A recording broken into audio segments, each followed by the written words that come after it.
Hey, what's up guys, and I'm excited because I have with me the Gold Platinum Galaxy S6 Edge. Let's check this bad boy out.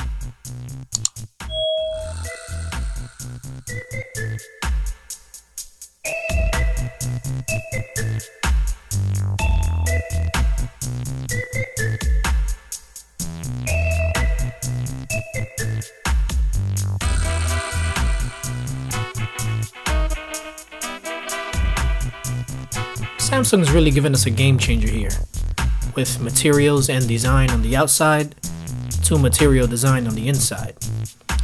Not only is this the first phone of its kind, but it's the only phone on the market with a dual curved edge design.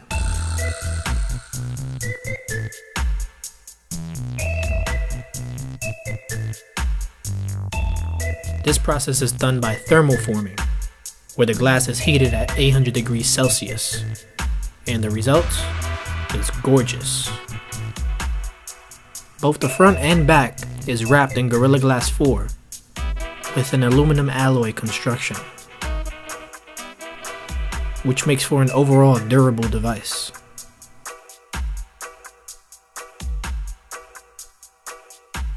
The color I chose is Gold Platinum. It's worth noting though that these colors have a sort of two-tone effect, switching between gold and silver. The S6 Edge comes in a variety of colors, including black sapphire, white pearl, green emerald, and blue topaz instead of green for the regular S6. Now I mentioned Gorilla Glass 4, and if you know anything about Gorilla Glass, it's one tough piece of material. Now although it's not shatterproof, it should fare well against drops and normal everyday wear and tear. Not to mention it's also scratch resistant. However, this glass does lend itself well to unsightly fingerprints and smudges. So if you're the type of person who doesn't like wearing cases, it might be worth investing in a back film protector just to preserve its sexiness without compromising too much of its beauty. The front we have the same multitasking and back capacitive buttons as seen on previous Samsung devices, along with a brown colored accent on the home button that looks quite nice.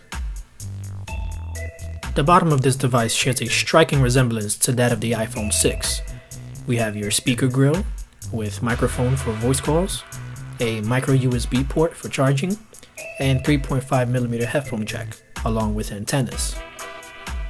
On the side we have your volume buttons, both top and bottom, very clicky and tactile, which they don't interfere with each other holding it in a closed hand grip, which I thought was an improvement.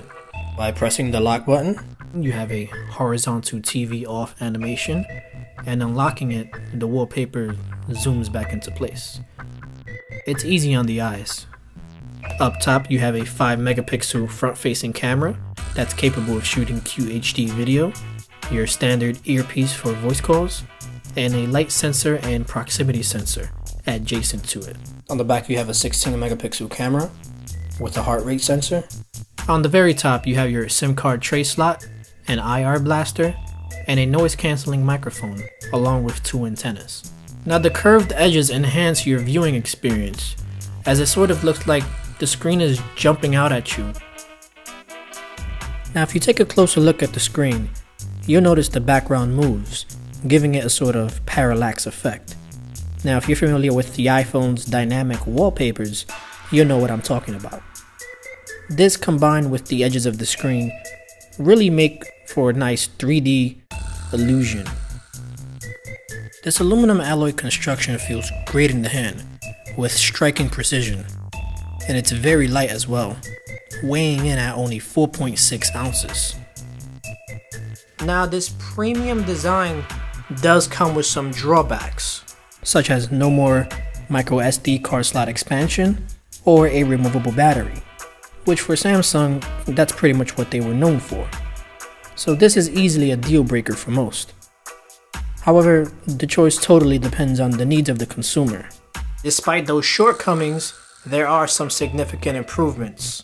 With the unibody construction comes built-in wireless charging that supports both Qi and PMA technology.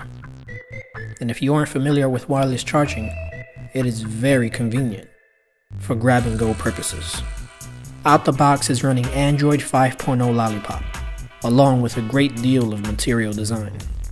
Samsung has given TouchWiz a much brighter color scheme, with bright colors for their apps like Dialer, Contacts, Messaging, and Email. Opening the app drawer, you'll notice that the folders are now categorized. Your apps are now grouped out the box. For example, your Microsoft folder, you have OneDrive, OneNote, and Skype. Your Samsung folder, you have all your Samsung apps, and your social media folder comes pre-installed with Instagram, Messenger, and WhatsApp. Throughout the UI, buttons are no longer ambiguous with clear and concise text, letting the user know exactly what this button that they're pressing does, which can appeal to the most simplest of users.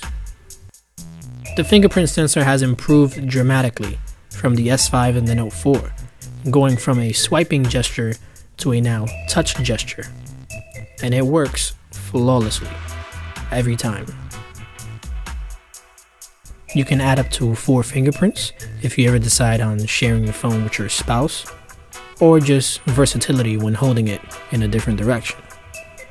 Samsung's now giving you the ability to add themes to your TouchWiz experience. By tapping and holding the home screen, you'll see themes. If you hit it, you'll see you have pre-installed selections here. I don't find myself using them at all, to be quite frank, but for those of you who hate the TouchWiz look, you're still getting the TouchWiz feel. However, the color scheme will change throughout the UI. If you hit store, you have a bunch of other options there. However, it's not many options. So I would wait out on this feature to see if developers can get their hands on them. But for now, I'm okay with the regular TouchWiz launcher. You also have Screen Grid, which lets you adjust the spacing between your icons if you're someone who likes to use a lot of icons in their home screen, or if you're someone who likes to use a little bit of icons. You have plenty of options here. These are features you usually see in third-party launchers on the Play Store. We have the usual multi-window mode, as seen on previous Samsung devices. If you tap and hold, you can drag the windows around. But it's slightly different. To add a second app, you have an additional home screen at the bottom, which lets you navigate through apps that are capable of split-screen view. Window pinning has also made its way here. If you saw my Galaxy Tab S review, you'll be familiar with what I'm talking about. By tapping and holding, you can exit the app. You can now set it so it requires a fingerprint in order to unlock it. So by pressing both fingers, you're sent to the home screen. That's a nice security touch. Now onto People Edge. You'll see a faint line on the edge of the screen, which you can access your favorite contacts by swipe in. Your favorite contacts are now color-coded. You can change the color of these contacts in the settings. By choosing People Edge and selecting My People, you can assign a color to your favorite contacts. You can choose one of 8 colors for each contact. This is used to indicate which of your favorites is contacting you while the phone is face down. Rub the edge side to side, you'll see your time, as well as an information feed showing you your notifications and news from Yahoo. I must say I don't use this feature at all. Again, I often forget that it's there. Night clock mode is something else nifty you can do with the edge screen. In the settings, if you go to night clock, you can select the times you want the clock to illuminate while the display is on standby mode. And it looks something like this.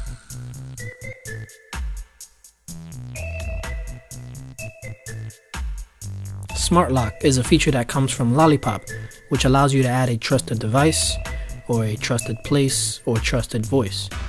And as long as one of these conditions are met, your phone will remain unlocked,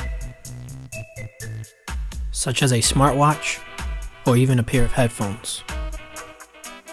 However, I found that this feature is not really necessary, given that Samsung's implemented such a fast fingerprint sensor that takes no time to unlock.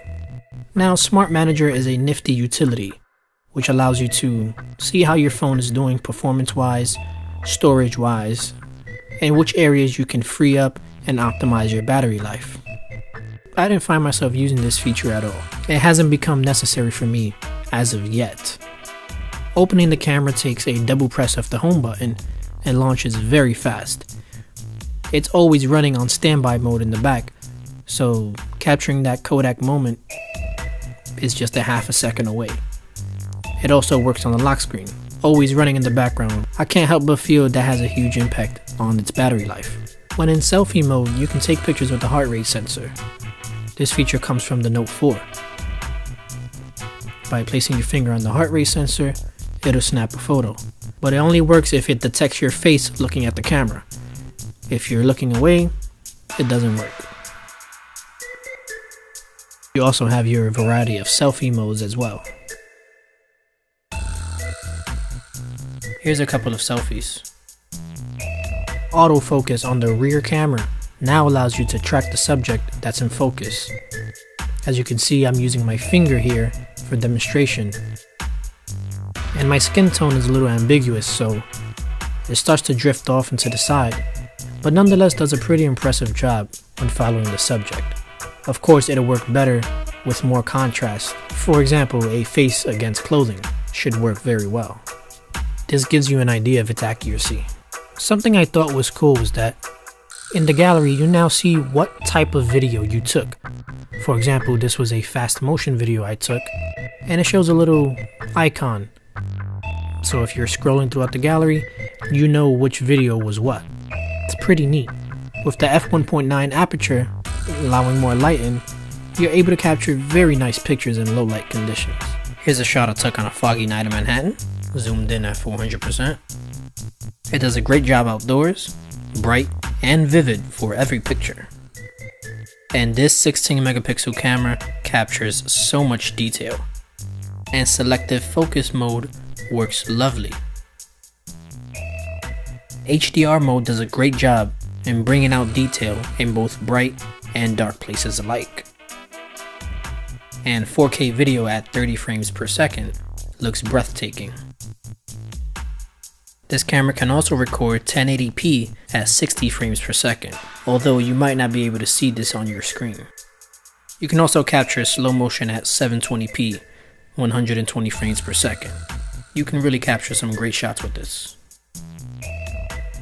Video playback is very smooth, very sharp and vivid, thanks to that Super AMOLED display and a pixel density of 577 ppi.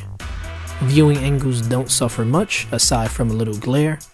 The speaker is very loud, however I wish there was a second speaker, just for a more dynamic audio experience.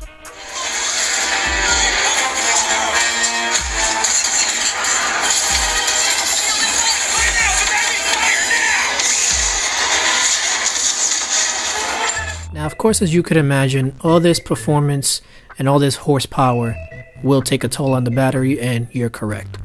Samsung says you can get 4 hours of use after a 10-minute charge. However, I believe they're referring to ultra power saving mode, not your regular usage. I found myself charging this battery at midday. Given my usage, it will not get me through an entire day, and probably won't for the average user. Now, while this may not give you 4 hours of use after 10 minutes, this phone does charge extremely fast. What I also like is it tells you how much time you have remaining before the battery is full. This comes in handy and can act as a countdown to when you have to leave for that evening gathering you were invited to. This is easily Samsung's best phone, both inside and out. The interface is very fluid, and I'm very impressed with Samsung's performance here. They made the switch from plastic to aluminum alloy construction and a more premium feel. However, I was never one who was bothered by Samsung's plastic build in the past, but now having something to compare it to, I would definitely prefer this build over the plastic. So, final thoughts. This is hands down the best Samsung phone they've ever made, both internally and externally. The software is super smooth. They really polished up the UI. The design is so premium. I know, I mean, you guys seeing that on video is one thing, but to hold this thing is another. Samsung took a huge step forward from plastic to this now glass and metal construction, and the curved edges on this phone, it just looks flawless. They did a great job. Now, for those of you who are big on battery, this phone is not for you. You're gonna have to be charging your phone throughout the day. The battery life is not that good. There's no removable battery. There's no micro SD card slot expansion. Those are three things Samsung was notorious for, and let's face it, the reason a lot of people chose Samsung over the iPhone. If those are some things that are going to be deal breakers for you guys, then I'll tell you right now, this phone is not for you. If you like to take pictures, this phone is for you. It's great in low light conditions.